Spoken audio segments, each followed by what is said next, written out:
हरे कृष्णा। राधे राधे आप सभी को।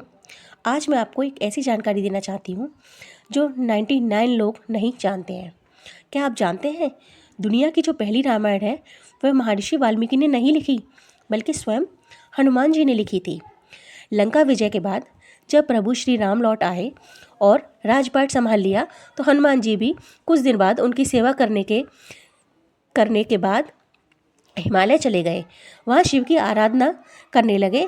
उसी दौरान वह अपने नाखूनों से एक शिला पर रामायण लिखते रहे। कई वर्षों के उपरांत उनकी रामायण पूरी हुई। उसी समय महर्षि वाल्मीकि ने भी अपनी रामायण पूरी कर ली थी। वे बहुत प्रसन्न थे। वह अपनी रचना भगवान शिव को समर्पित करने कैलाश धाम पहुँचे, जहाँ पर महादेव मौजूद थे। उन्होंने देखा हनुमान जी पहले से ही वहाँ मौजूद हैं और उन्होंने चट्टानों पर हनुमान जी की लिखी हुई रामायण देखी, जो कि बहुत प्रभावित करने वाली थी।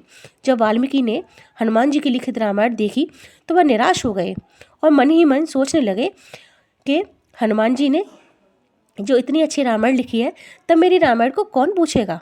हनुमान जी ने निराश होने का कारण पूछा तो वाल्मीकि ने कहा, हे अंजनी पुत्र, मैंने बहुत कठिन परिश्रम समय से और पूरे बलिदान के साथ रामायण लिखी है ताकि लोग मुझे याद रख सकें, लेकिन आपके द्वारा लिखित रामायण इतनी अद्भुत है, इतनी संयोगवश है कि आपके सामने मेरी रामायण कुछ भी नहीं है, एकदम बेकार है। आपकी रामायण पढ़ने के बाद मेरी रामायण को कोई महत्व नहीं देगा।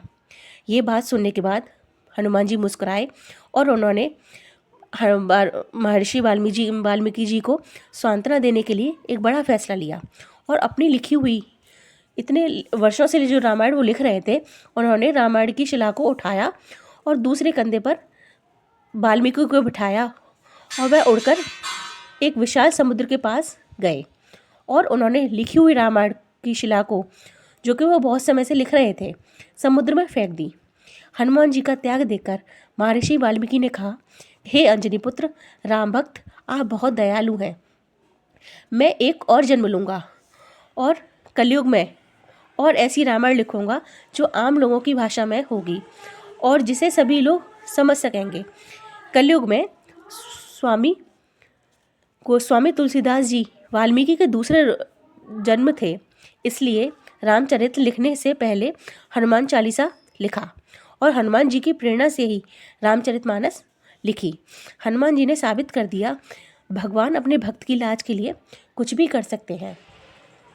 तथा वाल्मीकि ने स्वामी गोस्वामी का जन्म लेकर कलयुग में उस रामायण को विधि पूर्वक और बहुत ही सरल भाषा में लिखा, जो आम जनता के लिए समझने में बहुत आसानी हो।